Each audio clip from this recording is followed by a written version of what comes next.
I don't read the script. The script reads me. To steal a line from Tropic Thunder.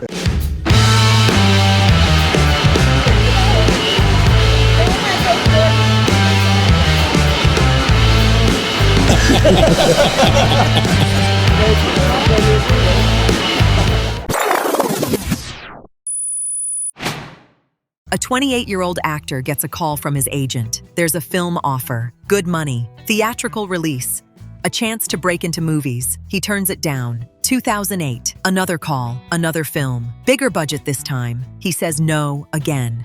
This keeps happening for years. His name is Jensen Ackles. And while everyone in Hollywood was fighting to become the next movie star, he was doing something radical. He was choosing to stay. Today we're exploring one of the most unconventional career decisions in modern Hollywood, a choice that goes against everything we're told about making it. Jensen Ackles had opportunities, real ones, films, franchise potential, the path to becoming a household name beyond genre television. But he looked at that path and said, no thanks. Why? What did he see that others didn't? The answer reveals something profound about creativity, control, and what success actually means. Let's start where it always starts, at the beginning. Jensen Ross Ackles was born March 1st, 1978 in Dallas, Texas. His father, Roger Ackles, was an actor. Not a famous one, a working one. Commercials, local productions, voice work. This matters, because Jensen grew up understanding that acting isn't just red carpets and Oscars. It's a job, a craft, work. At 18, still in high school, Jensen started modeling. Then came his first acting break, one that most people write off, but shouldn't. Soap operas. From 1997 to 2000, Jensen played Eric Brady on Days of Our Lives. Then he moved to another soap, Dawson's Creek, for a season. You are such a drama queen. Here's what most people don't understand about soap operas.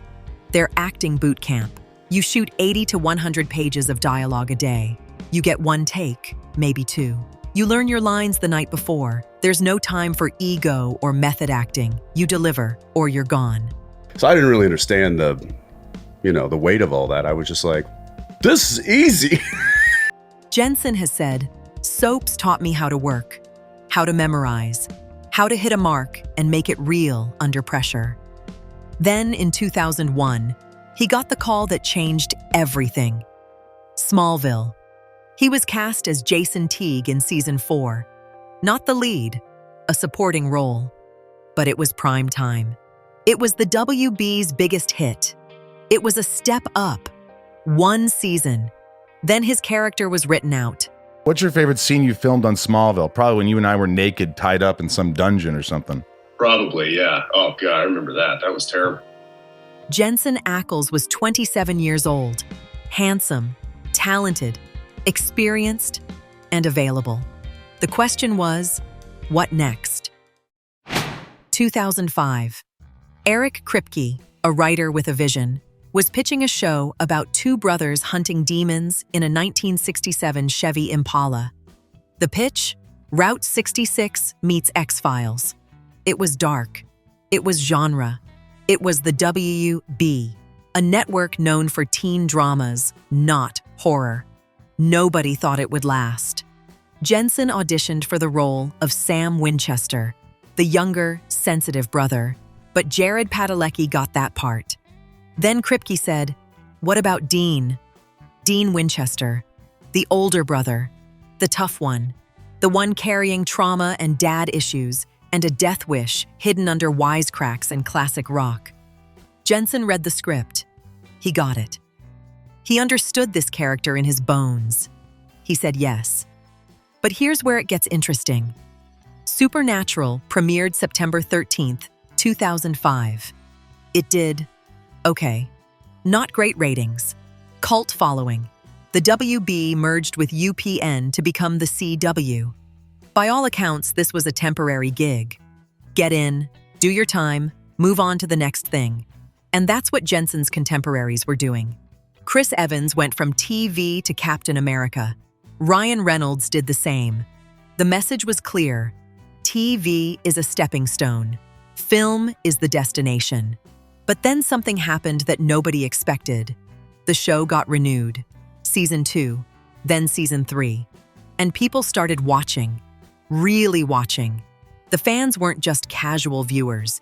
They were obsessed. The show was building something rare, a genuine, passionate, loyal fan base. And Jensen Ackles started getting film offers. He turned them down. Let's be clear about what Jensen was walking away from. These weren't bit parts. These were legitimate opportunities. Action films. Studio pictures.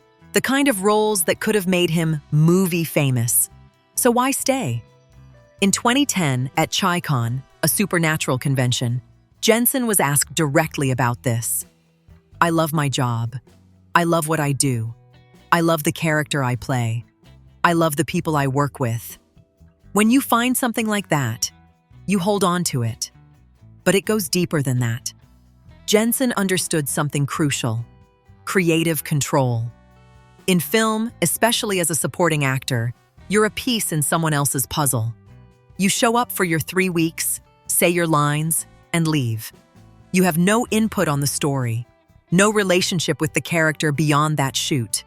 In television, especially in a long-running show where you are the show, you become a collaborator. By Season 3, Jensen wasn't just acting. He was in the editing room. He was talking to writers. By Season 6, he was directing episodes. And I grabbed my director's binder and I'm like, what's the question? They're like, no, we need you on camera. You're in this scene. And I was like, oh. Here's what he said about the difference, according to sources close to the production. He could have done a movie where he played a character for 6 weeks. Or he could play Dean Winchester, a character he helped build for years. Where every season, every episode added layers. Where he knew this person inside and out. The depth versus breadth question. Movies give you breadth, lots of different roles, different projects. TV gives you depth, one character, explored from every possible angle. Jensen chose depth. But there's another factor, one he's mentioned in multiple interviews: life. In 2010, Jensen married actress Danielle Harris. They started a family, 3 kids. Supernatural shot in Vancouver. Same city, same crew, same schedule, more or less. For months at a time, but predictable. Film careers? You're in Prague for 3 months, then Atlanta for 2, then Australia for 4. You're never home. You don't see your kids grow up. Jensen has been quoted saying, paraphrasing from multiple convention appearances, I get to go home to my family. I get to have dinner with my kids.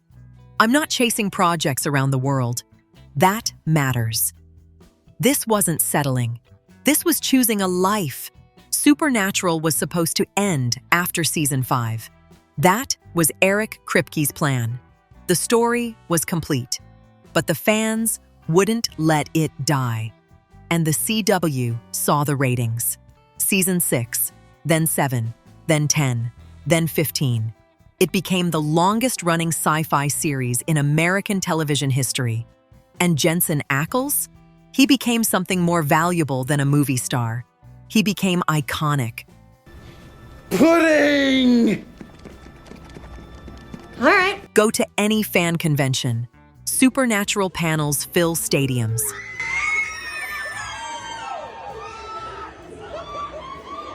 The show has been off the air since 2020, and the fandom is still massive. Dean Winchester isn't just a character Jensen played. It's a cultural touchstone. How many actors can say they created something that means that much to that many people? But here's the kicker. The thing that proves Jensen was right. He got creative control and ownership.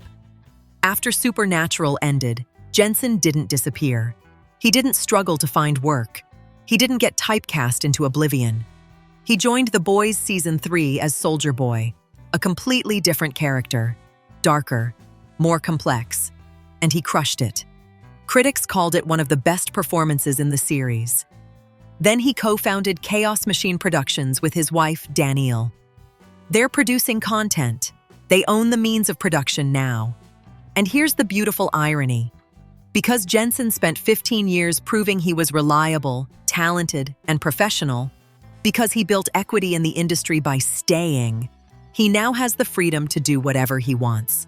Movie stars come and go, franchises reboot, fame fades, but Jensen Ackles built something that lasts. He's not just an actor anymore. He's a producer, a director, a brand, a legacy. He knows who he is. He knows what he's good at. He's not trying to prove anything to anyone. That's power. So what can we learn from Jensen Ackles' unconventional path? Lesson 1. Success isn't always about climbing higher. Sometimes it's about digging deeper.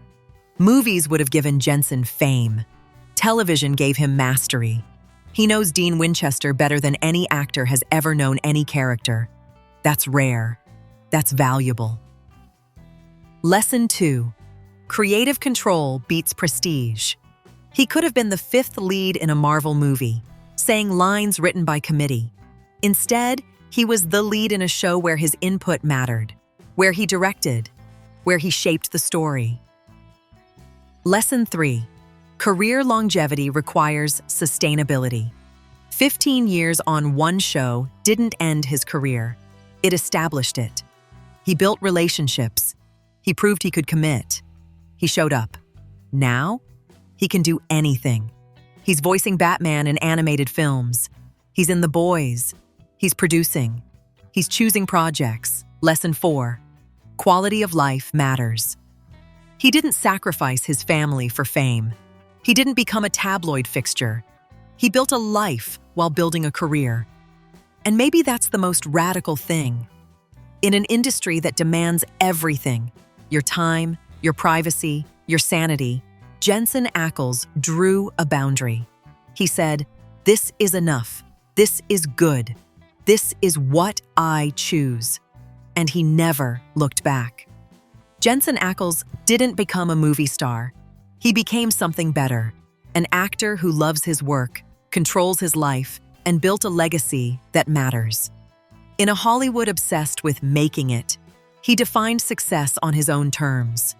15 years, 327 episodes, one character, one choice, and he'd do it all again. I got to play a character I loved, with people I loved, for fans I loved. How many actors can say that? Not many, Jensen. Not many. What do you think? Did he make the right choice? Would you have done the same? Drop your thoughts below. If you enjoyed this, subscribe for more deep dives into unconventional Hollywood careers. Thanks for watching. See you next time. That's okay. Thanks.